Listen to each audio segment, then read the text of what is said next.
welcome to the Dudeist Journey podcast. I am your host, the Reverend Phillip K. And before we start off, I always like to remind people that Dudeism is more of a philosophy than a religion. That philosophy is take it easy. To think with a cool mind is how you want to go about life. You know, you don't want to make decisions when you're frantic and afraid. That's what we're all about here.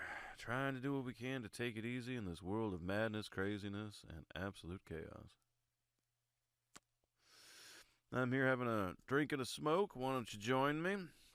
Because that's what we do here. It's one of the great things about Dudeism. It's totally fine with you doing alcohol or drugs. So please partake, especially if you've had the kind of weeks I've been having. Oh, man. Whew. Oh, okay. So before we get started, so I've been having some fun myself. Okay, so I've been thinking about going back to school, right? Trying to learn some new things. Cause like I was looking at the job market and everyone wants some kind of fancy degree or some shit, and I've got like an associate's and a certificate, so because I just I just want to get to work. So I looked at a lot of different schools, and there was this one that was like all online, and it was like accredited and all this other shit, but it was like they're trying to help people get like a bachelor's or something in a certain field that you can pretty much study online. Things like computer science and accounting and things like that. So I sign up at this university. And I'm going to put that university in quotations. And as we're going through they do this bullshit where I'm like, look, I gave you all my credits. We transferred my credits over. And they want me to take a class which is like college success. It's one of these bullshit fucking courses that typically new students have to take when it's their first time in college. So it kind of prepares them for what's ahead. And these motherfuckers wanted me to take this class, and I was like, dude, fuck you. I was so fucking pissed off. I was like, I don't need this fucking shit. They're like, look, it's a mandatory thing. It's just so that way you know the software and how everything operates and da-da-da-da-da. And I'm just like, dude, we went over that in orientation. I don't fucking need to go through this shit again. So I'm like, okay, fine. So I start taking this bullshit course and blah, blah, blah, and we're going through things and yada, yada. Then, so we're studying different things. Every week it's like how to take notes and how to write an essay and how to, post on the online forum and all this dumb fucking bullshit. And one week our lesson was about how to handle stress. Okay. Believe me, I know about this shit. So I lost my wife to cancer a few years ago, for those that don't know. And I've had a lot of fucking stress. I got 2 kids, a mortgage. My in-laws still live with me, so yeah. I have good Lord, I have definitely been through a lot of fucking stress. So when I'm talking in this forum and shit, I decide, okay, so and I'm okay with talking about my late wife. It's not fucking easy, but I can do it. And as part of the process of grief and all that bullshit, it's recommended that I do talk about it because it helps and blah, blah, blah and all that. I'm like, all right, okay, fine. I mean, I don't want to talk about the worst day of your fucking life, but, okay, fine, we'll talk about mine. But while we were talking on this whole stress thing, I did mention that my wife had passed and that I had to use these certain techniques to handle stress, which had helped me handle stress in the past whenever I had to work like really demanding jobs like in sales and shit. One of these days I'll tell you about the time I sold cars for 1 month. But I did not last long in that profession. Why? Because I told the truth. The one thing you don't want to do as a car salesman is tell the fucking truth. No, so anyway, I reveal that my wife passed. I'm using these stress techniques to handle everything, and my fucking instructor, who, she does have a doctorate in psychology, but she uses it to help businesses like talk to their employees and shit. So she decides to get on because another student, his wife, has cancer and it's not looking good. And so he reached out to me and we actually like communicated really well. Great. He was really a nice guy. And my heart breaks for what he's going through. So I just told him a few things like, try to have as much fun as you can together. Try to laugh a lot. Tell her you love her as many times as you fucking can. Forgive each other for any shit in the past. Because that's what I tried to do with my wife as much as I could before she left. So we have this great conversation, but the fucking instructor, she comes in with this whole big thing about, this is part of life and life is still beautiful and blah, blah, blah, blah, blah, blah, blah, blah. I wanted to punch this fucking chick in the throat. I try to refrain from calling women cunts or bitches. I try to call them assholes because that to me, this was one of those asshole fucking things. Because like I've said in the past, if you know someone who has lost like the love of their life, don't come over with your fucking bullshit fortune cookie fucking advice. Okay, just say I'm sorry for your loss. If you need anything, let me know, and that's it. That's all you gotta fucking say. That's it. So I'm just looking at this, and I'm just like, what in the fuck? Some fucking dumbass fucking bullshit here. And then the report that I turn in about losing my wife, the actual assignment I turn in about how to handle stress and everything, this bitch doesn't fucking grade it. Not only does she not grade it, but she writes as a comment, irrelevant answer. I'm like, bitch, what the fuck? It's like, oh God, I hate you. And I fucking wrote to her like, why'd I get a 0 on this? And why'd you write irrelevant answer? This is like some personal shit. I'm being open and honest here. And then she fucking had to like she was like, well, she said some shit that it was like, because I didn't check with her sooner or something, that it was very unbecoming of me as a student. And I should send her a screenshot because she doesn't remember any of this. And I'm like, well, if you don't remember any of this, that's very unbecoming of you as a fucking instructor, isn't it? Because you have access to the exact same software I do. You could have looked it up right now like I did. But instead, you want me to send you screenshots to prove it? Fuck you, you lazy asshole. Fuck you. So, yeah, I dropped out of that school. And, I'm like, you know what? I'm just going to focus on building and making shit right now. Because I don't really see the degree doing a whole lot. See, the problem with my generation is that we were told to go get a fucking degree. And so a bunch of us did that. But it flooded the fucking market with all people with all types of degrees from all around. It also caused a lot of for-profit colleges and diploma mills to be created.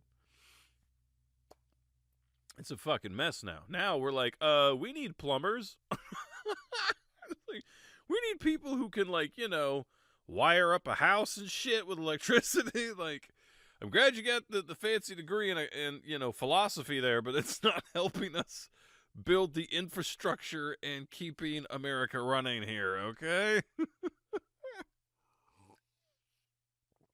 So when you get to kind of my age, it's like the only way for me to like get a degree from a legitimate university is I have to go to the university. Very few of them have full online programs, and the ones that do are always suspicious as fuck. So I'm like, fuck it. I'm just going to go do my thing. I'm going to build shit, make it all fucking work, work things out and everything. And that's what I'm going to fucking do. Okay? Now, despite this class and the whole thing just a waste of time and money, I'm kicking myself in the fucking ass for going down this fucking road.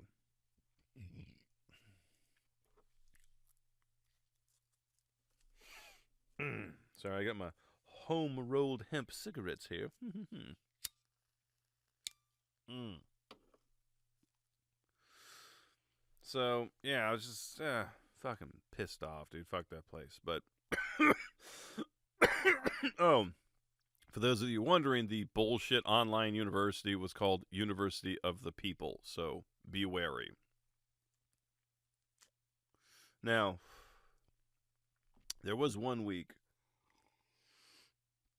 during our note-taking class where we had to take notes on this podcast, and so the podcast was called Plant Money Podcast, and they had this episode called Money Trees.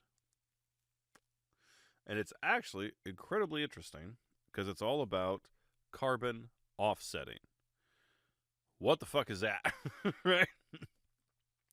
So, I know I usually dive into the philosophical and whatnot, but this was an interesting little bit of science that I thought I would like to share with you.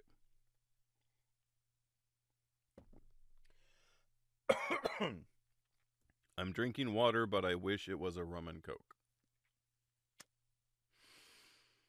But I'm trying to cut down on the sugar. Okay, so carbon offsetting. Well, obviously this all goes back to pollution, right?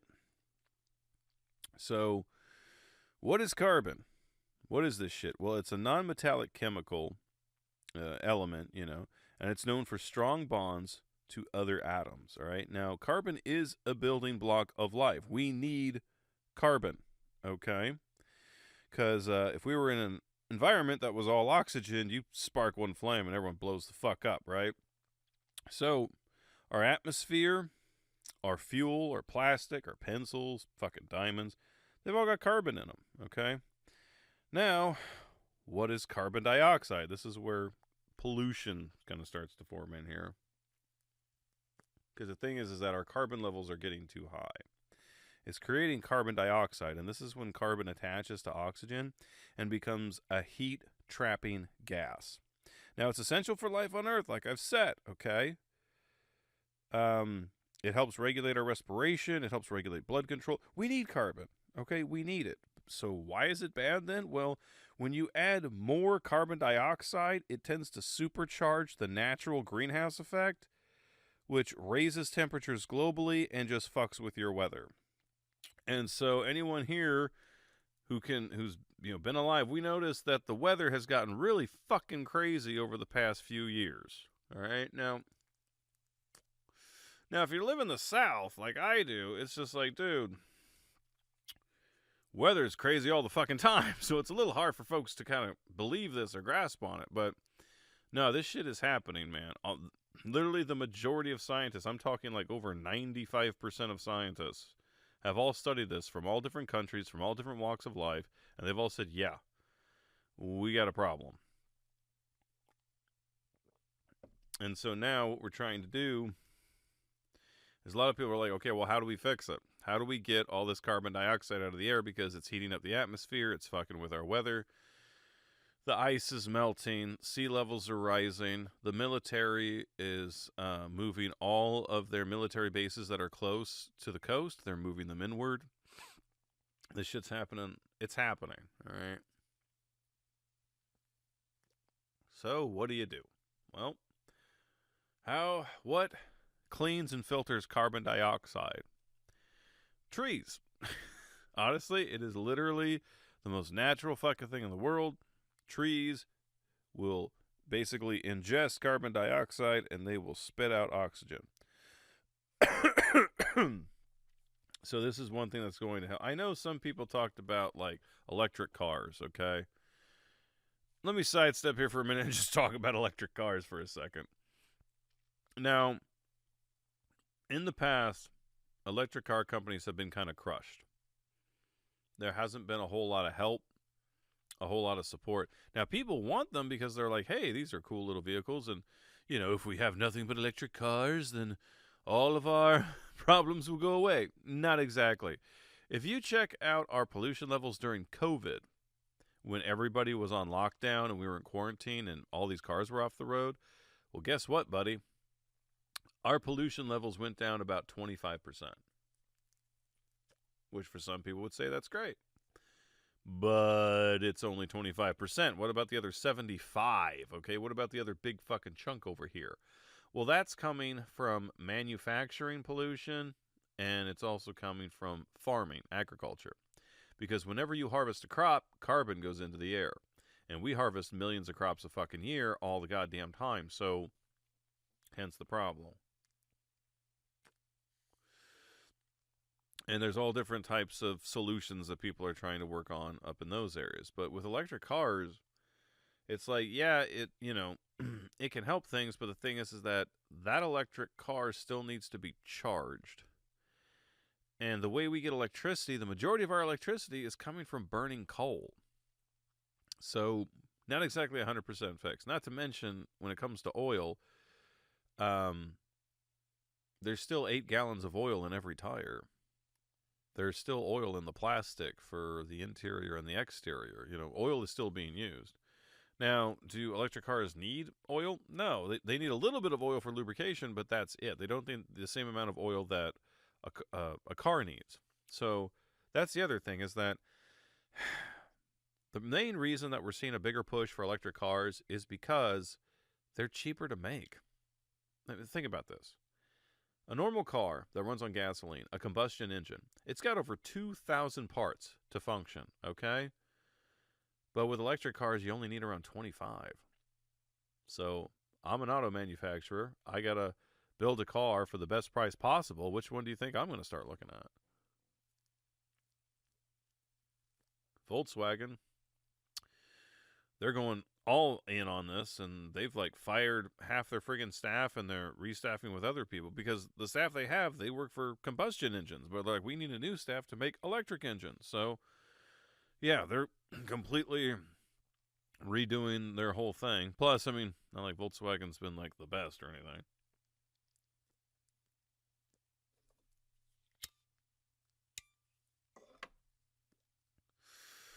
Ugh. And I understand that some folks' argument on it, because it's 1 gallon of gasoline can produce the same amount of energy as a table filled with car batteries. And I get it. We're so finding a solution there. Once again, electric cars isn't going to be the all-time thing. So let's talk about this carbon offsetting. Let's talk about how this planting trees thing. So when I listened to this podcast, it was a couple of NPR reporters, and they were going to go check out the Amazon rainforest, right? So they go there, and they're basically having to watch them burn part of the forest for some kind of reason. I forget what it was. But it was noted about how these fires, of course, are bringing a lot of carbon into the air. And then the reporters themselves kind of looked at it and says, well, wait a minute. We just traveled on a plane and on a car and on a boat and on a motorcycle, and all of those we're releasing carbon into the air just on this trip. So they started looking more into what can we do to help to offset our carbon footprint, to offset all of the carbon dioxide that we've just put out into the air. And so they found out about carbon offsetting. So like I said, if we're burning fuels, that creates carbon, that heats up the planet, that causes problems with our atmosphere. So how do we stop it? So they talked to this woman, Dr. Cheryl. Now, she worked for a coal-burning power plant, right? So this woman is a scientist who works for a coal company. And the coal company said, hey, we need you to research the global warming and all of this stuff that's happening right now with the pollution. Is this real? And is there any way that we can avoid it on a commercial level? What can we do with all this carbon we're putting into the air while we're burning coal? So they're like, well, what has carbon in it? Well, sodas. We can put carbon in sodas, right? So, which is why, I don't know if you've noticed this, but there's a ton of carbonated drinks out now that are slightly flavored, don't have the sugar, da-da-da. It used to be just soda, but now there's all these fucking carbonated drinks now. It's fucking crazy. But they're trying to do something with the carbon to where it's not going into the atmosphere. All right, so this doctor who works for this coal company, She went out, found out all the information she could about climate change, global warming, the whole fucking nine. And she finally figured out one way that they could actually offset their carbon footprint, and that was to plant trees. Trees can live for thousands of years, and they are trees can live for thousands of years. So by putting those up, that'll help offset the carbon footprint. It's a natural thing. The creation of, or planting all these trees would basically create a small like forest that would, help support animal and plant life.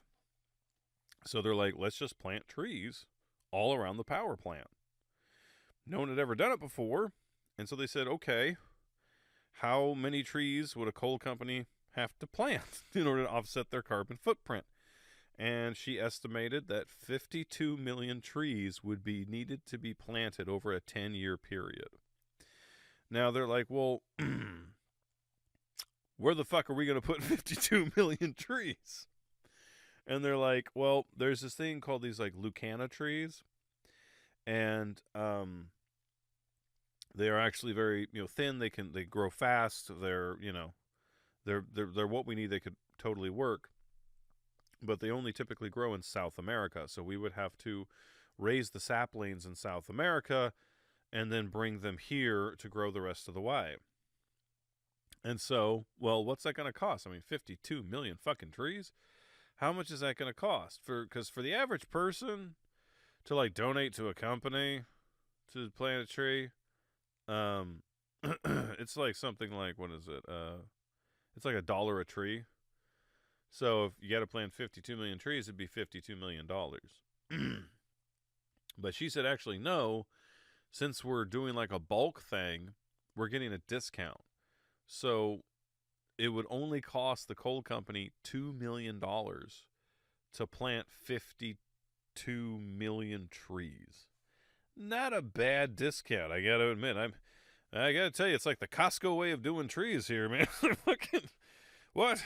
I don't need one tree. I need 52 million, Costco. Provide.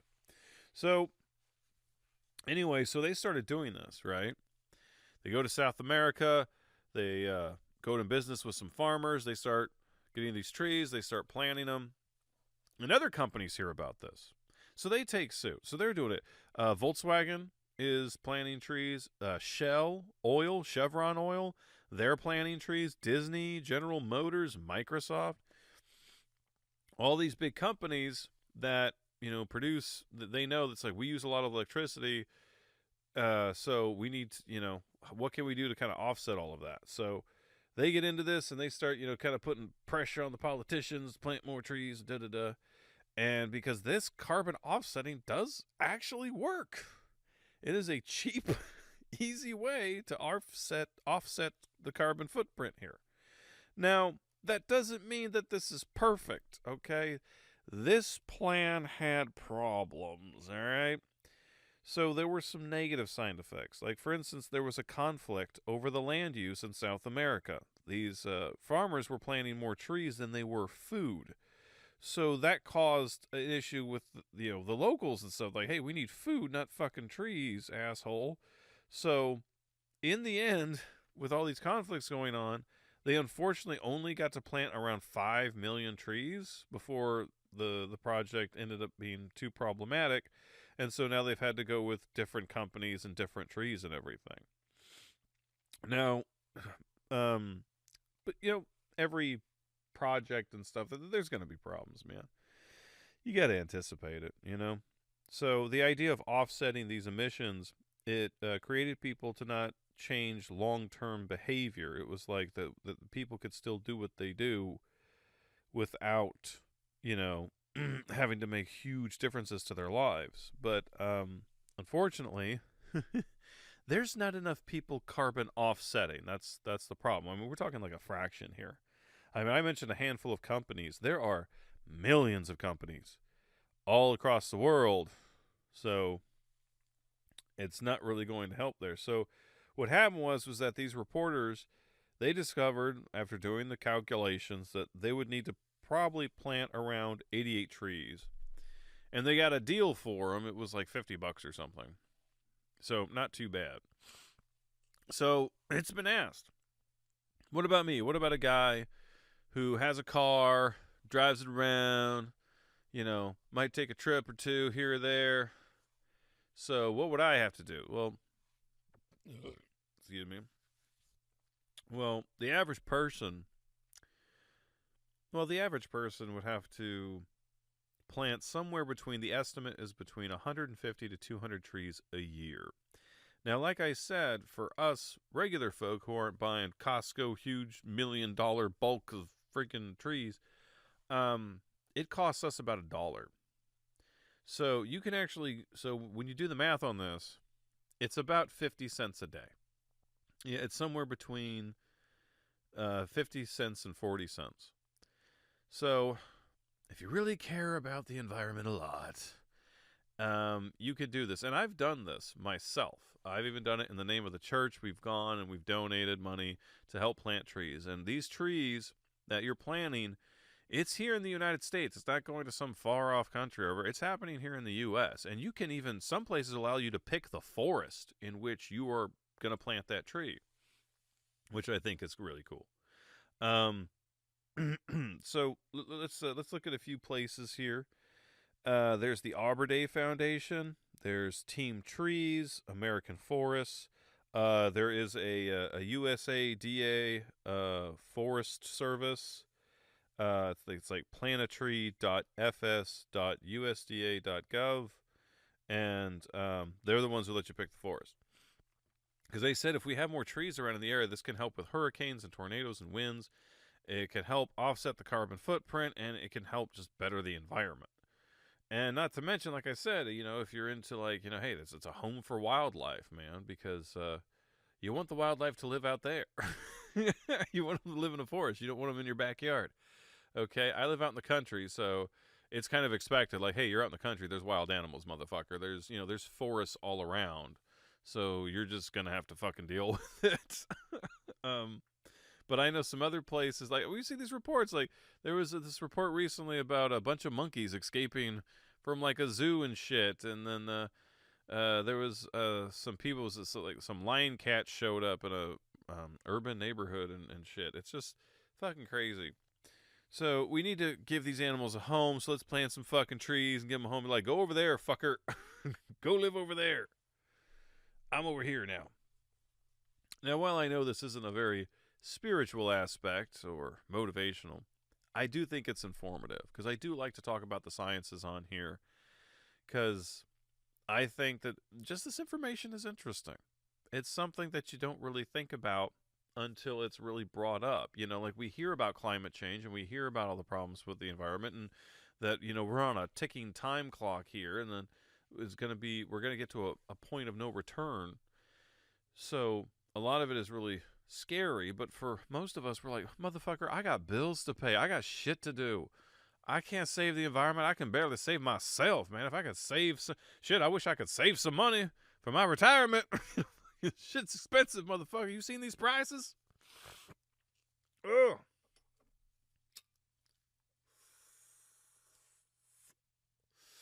Ugh.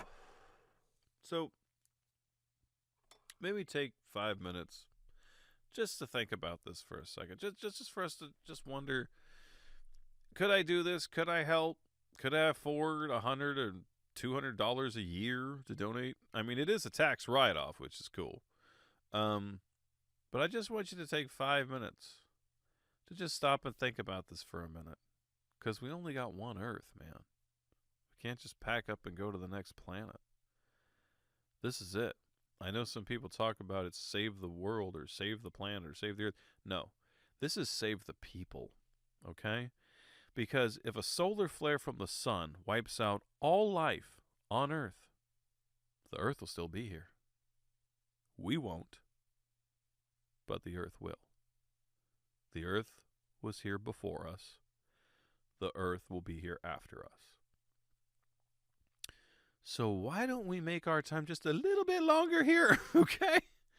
Because, if we took the life of the Earth, the entire span the Earth has existed, if we shrank it down into a calendar month, humans would be like the last minute of the last hour kind of shit, okay?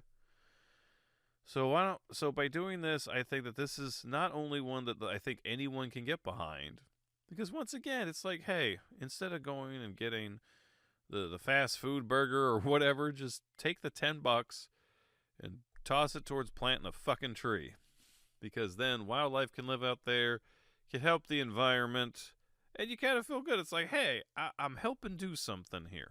I'm trying to help do something, because not all of us can drop everything and grow, 200 trees a year on our fucking property, okay? So let's take 5 minutes just to think about that. And let's go ahead. We'll start that 5 minutes right now.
I want to thank you all for listening to the sermon today.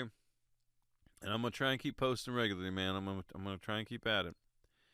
But I hope that this information can help you and maybe help you put on a path when you start getting kind of worried about things.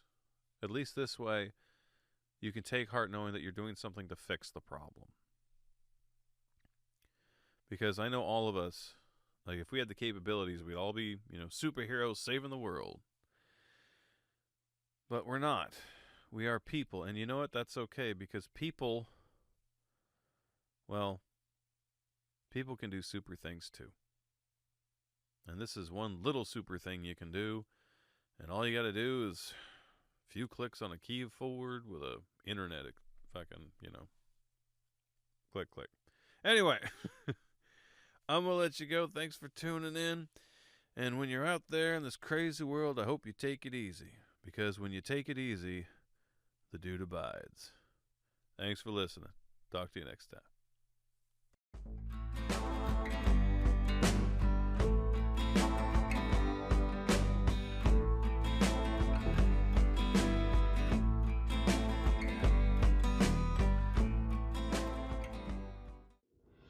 From author Reverend Phillip K. comes your next must-read book, Nicholas of Myra, a novel, available on Amazon. In Nicholas of Myra, a novel, immerse yourself in the life of the man we all know as Santa Claus. From the loss of his parents to being raised on a farm by his uncle, Nicholas's early life was marked by challenges. His journey led him to the Christian temple in Myra, where he became bishop in a time when Christianity was forbidden in the Roman Empire. Experience Nicholas's profound strength as he faces arrest, persecution, and the unimaginable loss of his loved ones. Despite being tortured and imprisoned, his unshakable faith and his message of love, compassion, and generosity shine as a beacon through the darkness. Nicholas of Myra, a novel, is a journey through history, revealing the roots of Christmas and its traditions. It's a story of faith that endures against all odds. Available in Kindle, paperback, and Kindle Unlimited. Nicholas of Myra, a novel from author Reverend Phillip K. Order your copy right now and discover the story of a lifetime.